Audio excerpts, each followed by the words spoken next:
The reason why it's important to understand that we're all responsible for our actions and our decisions is subtly we can be fooled not to take account for those actions and decisions that that are made for the good of, and to understand why they're there. When just as an example, when you go to jump into a car and drive, the responsibility to go onto the other side of the road and cross the line will result more than likely in a head-on collision, or the rules regarding your responsibility are there by law enforcement for people to obey to. And those laws are there for a fundamental reason. They're not for you, they're for everybody else that uses the road as an analogy of responsibility for the decisions that you make. And to drive that car, you must decide to, number one, get a license, and number two, buy a moving object, be that, a motorbike or a car or a boat or whatever the thing is. And when you jump into that seat and you take control, you steer that object to where you want to go. And we do that unconsciously. Like we just, I wouldn't say take that for granted. I would say more we're not aware of the analogy and the comparison in taking responsibility and accountability in what we do on a day-to-day basis. And one of the things I've observed, me including in that, once upon a time, I had a fear of what other people thought of me. I didn't want to appear weak, nor did I want to appear silly or want to appear vulnerable, or not to appear that I haven't got it together, or I don't measure up to what I see in others in life. So I created an internal framework where I didn't care if I lied. Lying to me became second nature.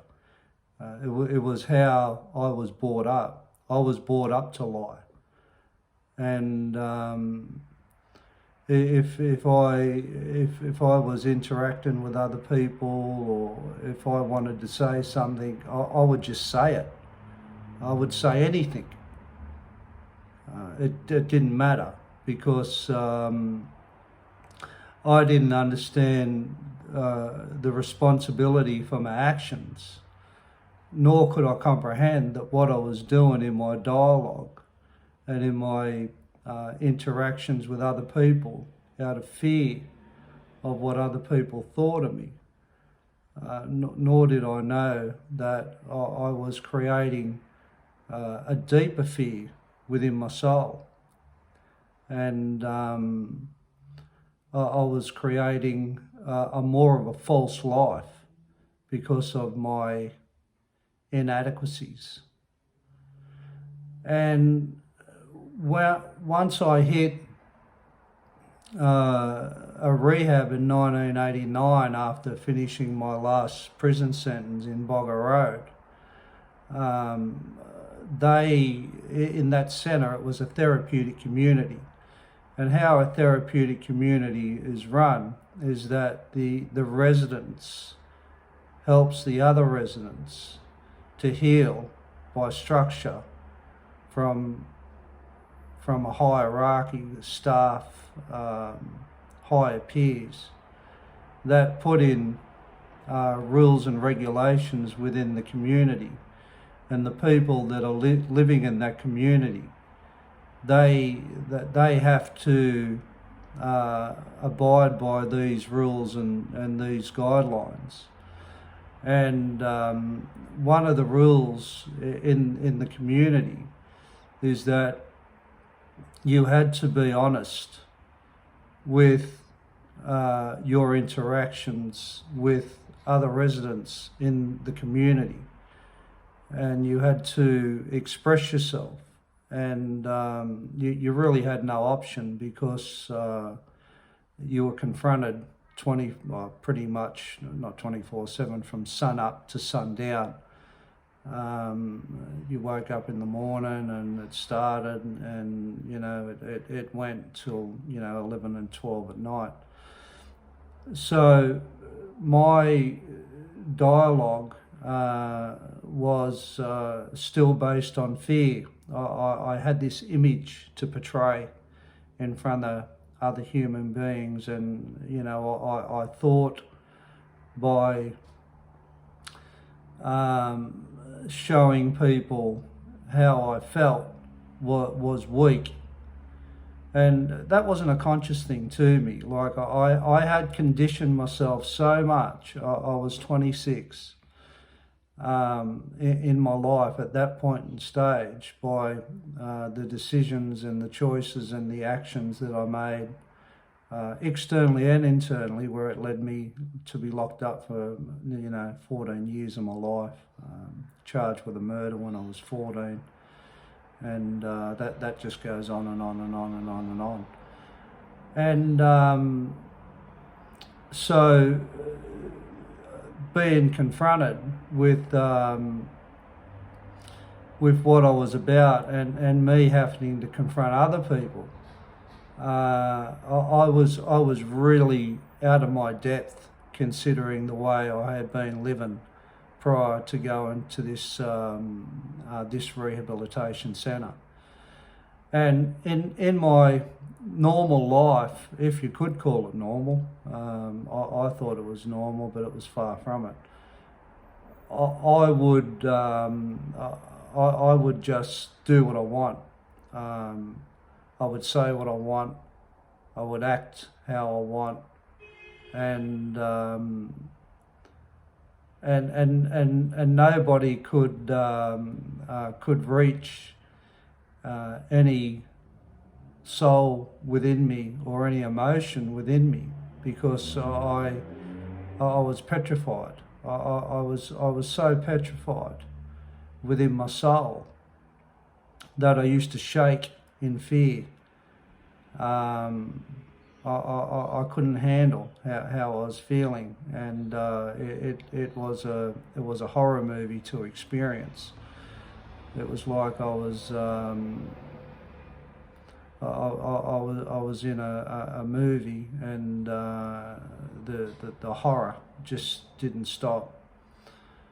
And I can remember diverting a little bit now, laying in a prison cell and looking up to the light at night before the screw used to turn the lights off. And I used to think I was so ugly, and I hated myself, and I thought no girl would want to be with me, or I couldn't have love. But I really wanted it. I really wanted to be loved, and I really wanted to be accepted I had dreams of being in love, and the feeling of being loved, and being close to somebody, and you know, the romantic side of it. And you know, I used to have these images of beautiful songs, and you know, sitting looking over a countryside with the girl that I just loved dearly, and listening to the radio and having a picnic and holding her in my arms, and stroking her hair, and yeah, cuddling her and giggling with her and being really close with her. And so I didn't think that I could ever reach that, but I kept trying. I would approach girls, but I was absolutely petrified. Absolutely petrified. I was so damaged within my soul that I just thought, this is a terrible life, and you know, I can't show anybody these thoughts, because what are people going to think of me? Oh my God, really? What are people going to think of me? Like this tough guy, you know, this guy that doesn't care, this guy that will fight anybody, this guy will push people out the way to step up, to take anybody on, to do anything crazy, to be chased by police at, you know, speeds of 200 kilometres an hour through suburban streets, to do armed robberies, to put a gun in my hand, like to fight anybody in a jail, not back down from nothing, nobody, to actually stab somebody. Like, what would people think of me, thinking that I was ugly, thinking that I hated the way I looked? So coming back to the rehab and in that community, this confrontation just kept happening and happening and happening and happening and happening. And I was really reacting to the pressure. I felt pressure in that environment that I had never ever felt before. In prison, it was easy, because to release that pressure, the vow was to just physically get into it. I knew how to feel good in that world. That wasn't a problem for me. But put me into a world where, if I was to do that, in that rehab there was cardinal rules. And one of the cardinal rules is that there was you couldn't act in any violence, or you couldn't threaten people. I did threaten people. So I was at that rehab on bail. As I said, I just finished 4 years in Bogger Road, one of 3 or 4 sentences that I did there through the 80s. And I had 120 charges that hadn't been resolved in the Supreme Court or the District Court, and the DPP was having a jurisdictional problem to where those charges were going to be heard. And I had finished that sentence, that last sentence, and I was going to go back under remand. And I went up to a jail lawyer and I said, mate, I don't want to go back under remand. I said, do a bail application for me. So he did, and evidently I landed at this rehab. So I'll go into those parts of the stories later. I've actually bought out a book. It's called King Hit, and you can find that at www.kinghitbook.com. You can buy the audio book there. You got the ebook, but that's got the whole story of everything that I'm hitting on here. But just coming back to the accountability and the responsibility in one's life, I eventually broke down and I cried at that rehab, and I cried for 4 or 5 hours. I couldn't stop crying, and after I finished crying, I had never cried for so many years since I was a kid, and I felt really light on my feet, and I felt really good. I felt like a big wet coat that just fell off my shoulders. And then I was talking to a resident, and I said, I feel really good, and the resident said, welcome to Vulnerability Dean. I said, if this is vulnerability, I'm not leaving it. It's better than that life, man. It's better than that life I was living. No way am I leaving this. He said, you've changed. You've changed. And that was it. I did change. And from that point, I understood about accountability and responsibility for my behaviours and actions. And I didn't care anymore what people thought of me. I knew I had strength. I knew I had power. I had shown that day in, day out for, 18, 20 years of my life. I stood up to the plate in every given situation. So I was over worrying what people thought of me anymore. And when I got that, the program also taught you how to deal with your feelings.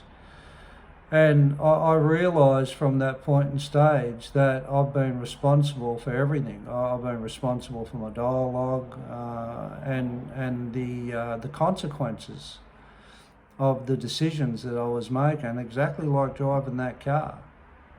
There is laws, and there is laws when